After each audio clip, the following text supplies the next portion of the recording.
लो भाई, आज फिर से ये बारिश आ गई। आज भी कल वाला ही हाल है। लगता है हाथ भी खाली हाथ ही जाना होगा। मुकेश धीरे धीरे अपने ठेले को लेकर राशन वाले की दुकान पर जाता है। काका, जरा 2 किलो आटा, 1 पाव तेल और आधा किलो चीनी, साथ में 1 पाव दाल भी दे देना। क्या हुआ मुकेश, बड़े ही उदास दिख रहे हो? क्या करें काका, एक यही बारिश अमीरों के लिए खुशियां लाती है और यही बारिश हम गरीबों के लिए दुख। देखो आज पूरी सब्जी ऐसे के ऐसे ही ले जा रहा हूँ। थोड़ी देर में मुकेश घर पहुंचता है। आज भी ठेला पूरा भरा हुआ है। क्या करूं अनीता, आज भी बारिश के कारण कोई ग्राहक ही नहीं आया। मेरी दवा ले आया क्या बेटा? हाँ, कल ले आऊंगा पिताजी, आज धंधा नहीं हुआ। सब खाना खाने बैठे हुए हैं। आज मैं फिर से ये पानी से भी पतली दाल नहीं खाऊंगा। अच्छा, तू तो बड़ा ही नाराज होने लगा है। अच्छा जा बाहर जाकर ठेले से गोभी उठा ला, आज हम सब गोभी खाएंगे। सच्ची? मुच्ची बेटा। घर में अनीता गोभी की रसीली सब्जी बनाती है और सब खुशी खुशी खाना खाते हैं। अगले दिन मुकेश फिर उम्मीद के साथ ठेला लिए निकलता है, लेकिन आज होनी को कुछ और ही मंजूर था। और तेज बारिश के चलते बिजली के खंभे से चिपकने के कारण मुकेश की मौत हो जाती है। आप कहाँ चले गए, हम सबको छोड़कर? अब हम किसके भरोसे रहेंगे जी?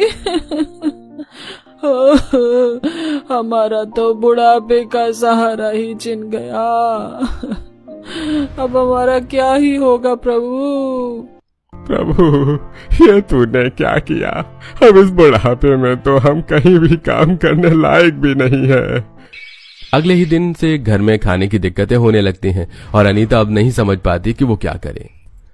मम्मी, बड़े जोरों की भूख लगी है, क्या करूं? क्या करूं, बच्चे भी भूखे हैं। आज के लायक तो आटा है, पता नहीं कल से क्या होगा। अनीता की एक पड़ोसन राधा मिलने आती है। अनीता, कुछ जरूरत हो तो बताना, मैं तुम्हारी हर संभव मदद करूंगी। राधा दीदी, मुझे कोई काम दिला दो, घर के हालात बहुत खराब है। तुम मेरी तरह काम करना शुरू कर दो।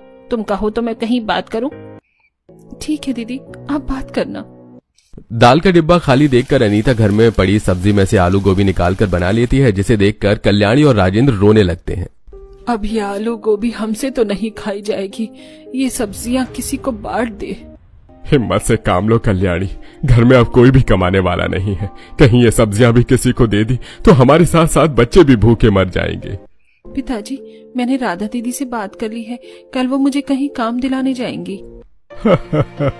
अरे, अब मेरी बहू दूसरों के घर झाड़ू पोछा करेगी। पिताजी, कुछ तो करना ही पड़ेगा ना, वरना इस घर का खर्चा और इन बच्चों की पढ़ाई का क्या होगा? माँ, मैंने सोच लिया है कि अब मैं पढ़ाई नहीं करूंगी। लेकिन क्यों बेटा? हाँ दीदी, आप स्कूल क्यों नहीं जाओगी? मैं अब माँ का हाथ बटाया करूंगी। माँ, अब अकेले दोनों की पढ़ाई का भार नहीं उठा सकती सोनू। अगले दिन से अनीता राधा के साथ एक बड़ी सी कोठी में साफ सफाई का काम शुरू कर देती है। काम अच्छे से करना, मुझे गंदे बर्तन बिल्कुल भी पसंद नहीं है, इस बात का ध्यान रखना। जी मेम साहब, मैं आपको शिकायत का कोई भी मौका नहीं दूंगी। इधर अनीता सुषमा के यहाँ बड़े ही मन लगाकर काम करती है और सुषमा भी अनीता के काम से बड़ा ही खुश थी। फिर एक दिन अनीता काम करने पहुंचती है। पूरा घर खाने से महक रहा होता है। आज तो मेम साहब ने कुछ बड़ा ही अच्छा बनाया है। इतनी अच्छी खुशबू किस चीज की है? क्या हुआ अनीता, क्या सोच रही हो? नहीं नहीं, कुछ भी नहीं मेम साहब, बस ऐसे ही।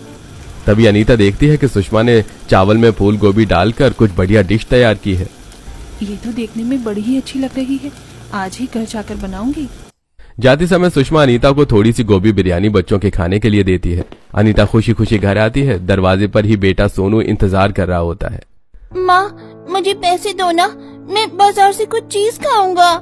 अरे बेटा, आज एक बड़ी ही अच्छी चीज खिलाऊंगी। सच्ची माँ, क्या लाई हो मेरे लिए?